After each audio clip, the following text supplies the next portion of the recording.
तस्वुर करें, एक अंधेरी रात, खामोशी हर तरफ फैली हुई है और अचानक आसमान से एक रोशनी नमूदार होती है। एक फरिश्ता जमीन पर उतरता है और कहता है, रोजादार, तुम्हारी दुआ कबूल हो चुकी है, मगर सवाल ये है, क्या आप जानते हैं कि रोजा के दौरान दुआ की ताकत क्या है? हजरत सलमान एक नेक दिल और परहेजगार शख्स थे जो हमेशा अल्लाह की रजा के तलबगार रहते थे। रमजान का महीना आया तो वो रोजे रखते, नमाजें पढ़ते और अपने रब से दुआ करते। मगर एक दिन इन्हें एक सख्त आजमाइश का सामना करना पड़ा। इनके बेटे का शदीद बीमार होना उनके लिए बहुत बड़ा सदमा था। हकीम ने जवाब दे दिया कि अब सिर्फ मुजिज़ा ही उसे जिंदगी दे सकता है।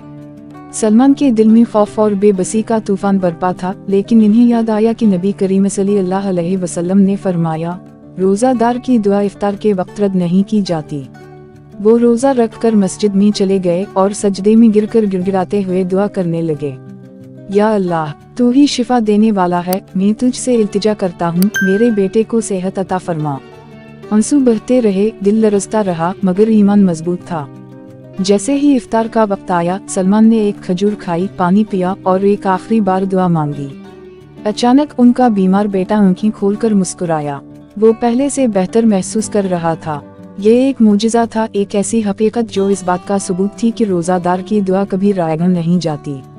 ये कहानी हमें सिखाती है कि रोजा सिर्फ भूखा प्यासा रहने का नाम नहीं, बल्कि एक रूहानी ताकत है, एक ऐसा मौका जब दुआ सीधा अल्लाह के अर्श तक पहुंचती है। अगर आप भी किसी परेशानी में हैं, तो रमजान में सच्चे दिल से दुआ मांगें, क्या पता आपकी दुआ भी उसी लम्हे कबूल हो जाए। आमीन। अगर आपको ये वीडियो पसंद आए तो लाइक करें, कमेंट्स में अपनी राय दें और मजीद दिलचस्प वीडियोस के लिए हमारे चैनल को सब्सक्राइब करें।